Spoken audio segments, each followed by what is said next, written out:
Kinabukasan din ay nagpunta sila sa Nueva Ecija, sa Talavera, kung saan dating nakatira si Milagros at kung saan doon nito inilibing ang namatay na anak ni Magda.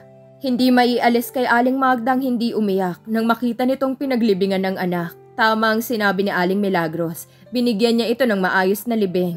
Mga ilang oras silang namalagi doon, nag-ukol ng panalangin para sa namatay na anak.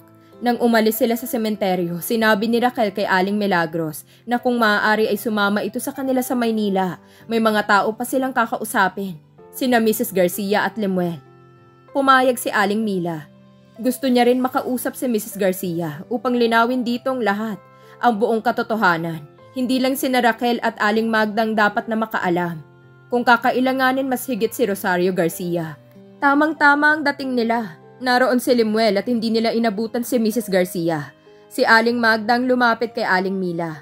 Sinabi ng ina niya kung dapat ba nilang sabihin kay Lemuel ang lahat o mas makabubuting kaharap nitong nakagis ng ina.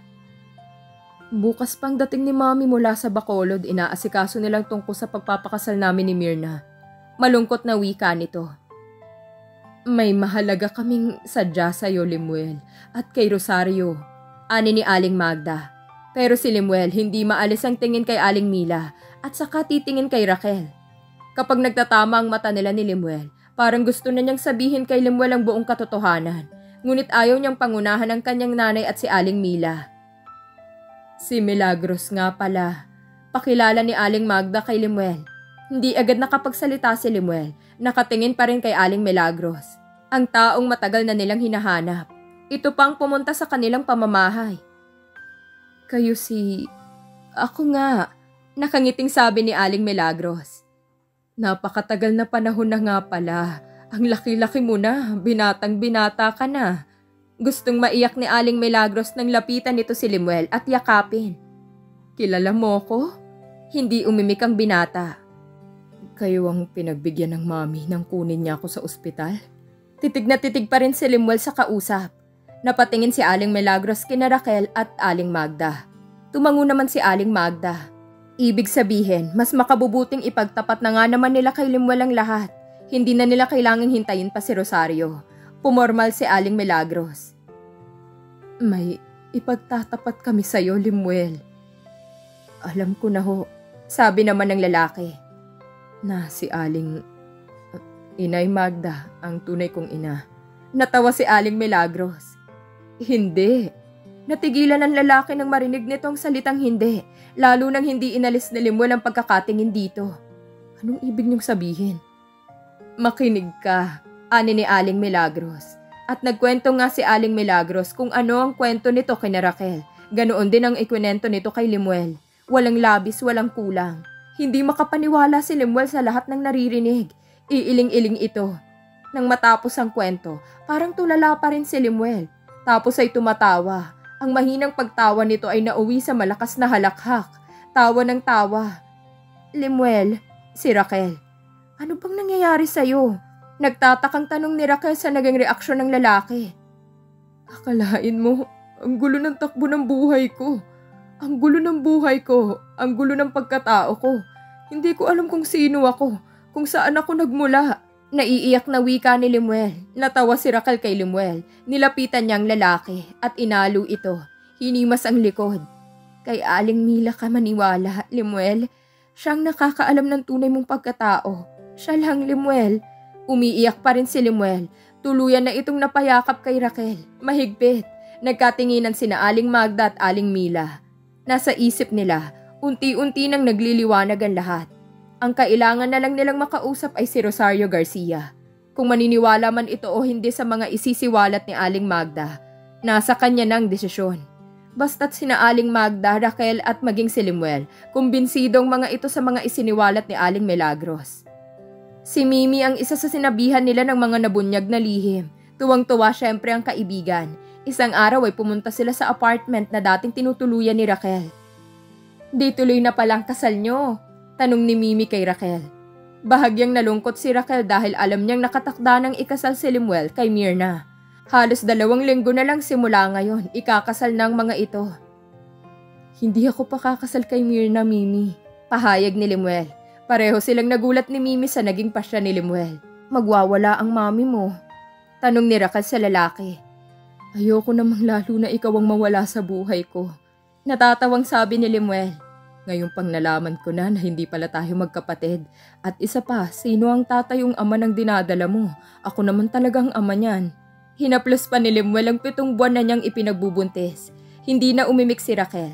Napaiyak ito na yumakap sa lalaki. Sa ikalawang pagpunta ni na Aling Magda sa tahanan ni na Lemuel, kasama ulit nila si Aling Mila.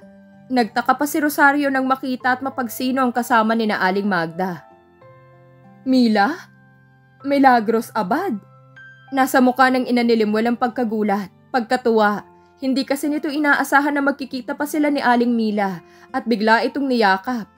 Kumusta ka na? Anito. Mag-usap tayo, Rosario. Formal na wika ni Aling Mila.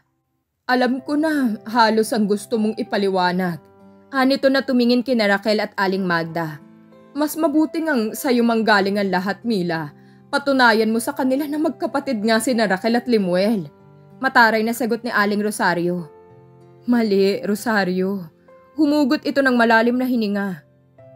Anong ibig mong sabihin? Kunot noong tanong ni Rosario. Hindi magkapatid si na Raquel at Lemuel at pwede silang magmahalan kahit kailan, kahit nasa anong paraan. Pilit na pinakaswal ni Aling Mila ang tono ng boses nito. Hindi pa rin maunawaan ni Aling Rosario ang gustong sabihin ni Aling Mila. Anong buong katotohanan? Tanong ni Aling Rosario. Galit na galit si Mrs. Garcia nang matapos ang mahabang pagkukwento ni Aling Mila. Hindi totoong sinasabi mo. Gusto lang ninyong ipilit na pwede pa rin magmahalan ng dalawang yan. Hindi ako makakapayag.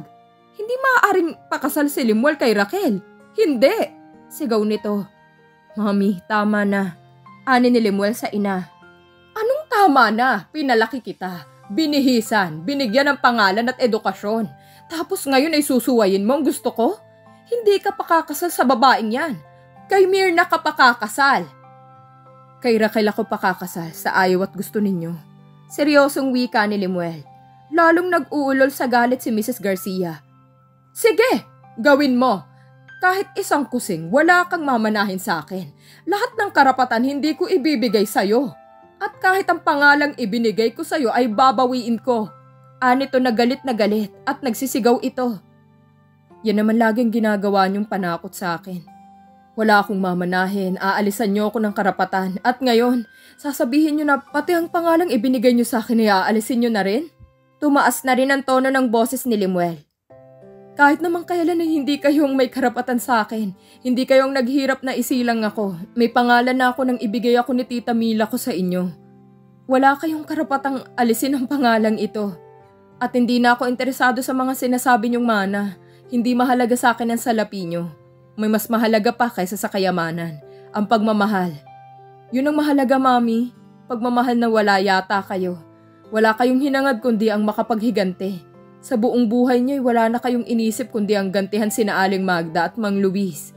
Sa kanilang kasalanan sa inyo. Ewan ko kung kasalanan nga yun. Hindi kasalanan ng magmahal.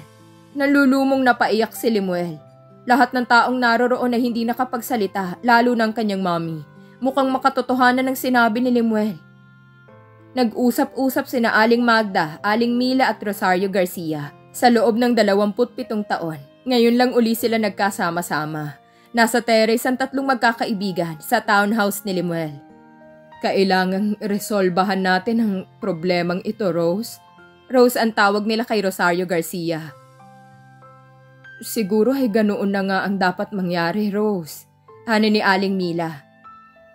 Alang-alang na lang sa mga bata, kay Raquel at kay Lemuel. Bakit natin sila tututulan? Hindi natin dapat hadlangan ng katotohanan. Hindi dapat na isangkot ang ngayon sa nangyari noon. Alam mong ibig kong sabihin, Rose? Ani ni Aling Magda. Patay na si Luis, Rose. Muling nagsalita si Aling Magda. Kung malaking pagkakamali man ang nagawa namin sa'yo, siguro'y napakalaking kasiyahan ni Luis kung mapapatawad mo kami.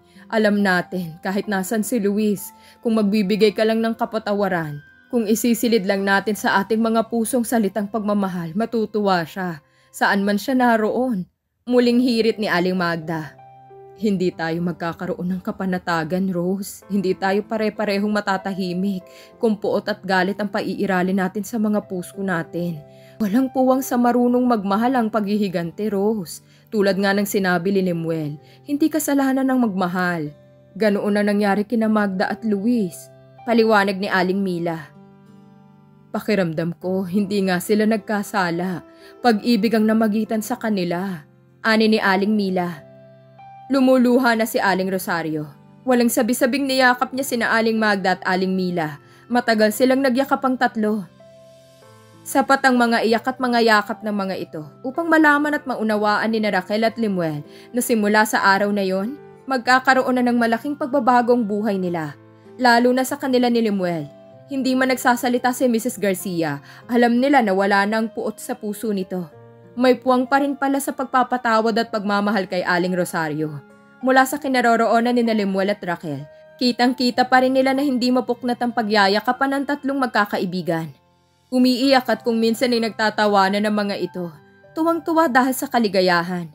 Umalis si Raquel at Lemuel, hinayaan nila ang tatlong magkakaibigan na magkasarilinan.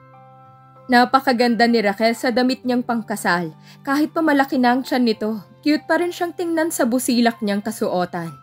Nang maglakad siya sa gitna ng simbahan, pinalakpakan siya ng mga sumaksi sa kanilang kasal.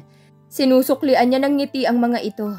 Maging si Lemuel na naghihintay sa kanya sa altar ay ngiting-ngiti sa kanya. Lalong kumisig si Lemuel sa suot nitong kulay puting tuxedo.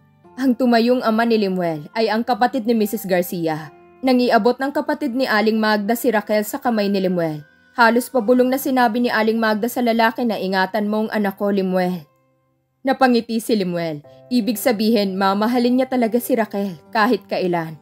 Hindi niya bibigyan ng sama ng loob o kahit nakatiting na kalungkutan si Raquel. Nang humarap sila sa altar, nagpasalamat sa kanya si Lemuel. Bakit? Bulong na tanong niya kay Lemuel. Dahil sa'yo, kaya tayo naririto ngayon. Bulong na sagot ni Lemuel. Anong dahil sa akin? Natatawang wika ni Raquel. Talagang ipinaglaban mong pag-ibig mo sa akin. Lumaban ka rin. Mas ikaw ang naging susi kung bakit tayo nakaharap ngayon sa altar. Pagpipilit ni Lemuel. May katwiran si Lemuel. Kung hindi sa kapipilit ni Raquel na hanapin o tuklasin ang tunay na pagkatao ni Lemuel, hindi ito mapupunta sa kanya ngayon. Siguro ay dahil dama natin na talagang mahal natin ang isa't isa, kaya tayo narito ngayon. Ani ni Raquel. Siguro nga. Sang-ayon naman ni Lemuel. Raquel, si Lemuel. Ano? Huwag kang maingay, palapit na ang pare. Ani ni Raquel. Paano kung magkapatid nga tayo? Pabulong na tanong ni Lemuel. Bakit mo na itanong? Pabulong na sagot ni Raquel. Anong gagawin mo? Tatanggapin kong katotohanan. Kay Joel ka pa kakasal? Bulong nito. At kay Mirna ka naman pa kakasal? Balik niya sa tanong nito. Hindi ako pakakasal sa kanya. Napamaang si Raquel. Bakit? Magpapakatandang binata na lang ako. Saka humagikhik si Lemuel. Are you two okay? Halos pabulong na tanong ng pare. Nakangiti ito sa kanila. Medyo naghagikhikan pa ang dalawa na ipinagtaka ng pare. Nagpahayag ang pare na mag-uumpisa ng seremonyas ng kasal. Kanya-kanyang reaksyon. Si Mrs. Garcia ay tuwang-tuwa sa nangyari kina Lemuel at Raquel. Tanggap na nito na silang dalawa na nga, si Aling Magda, si Aling Mila. Nag-iiyak sila sa tuwa dahil kina Lemuel at Raquel. Nang ipahayag ng pare na tapos na ang kasal at mag-asawa na sila, pinalakpakan muli sila ng mga tao. Now, you may kiss the bride, atas ng pare kay Lemuel. Ginawaran ng halik ni Lemuel ang kabiyak nang hawiin itong belong tumatakip sa kanyang muka. I love you, Raquel. Bulong nito. Nagyakap sila ng mahigpit. Mahigpit na mahigpit. Ipinadama nila ang pagmamahal sa isa't isa. Halos hindi naman maputol ang palakpakan ng mga taong sumaksi sa kanilang kasal. At dito na po nagtatapos ang kwento ni Lemuel at Raquel. Sana ay muli niyo akong samahan sa mga series story na nais ko pang ibahagi sa inyo. Maraming salamat po.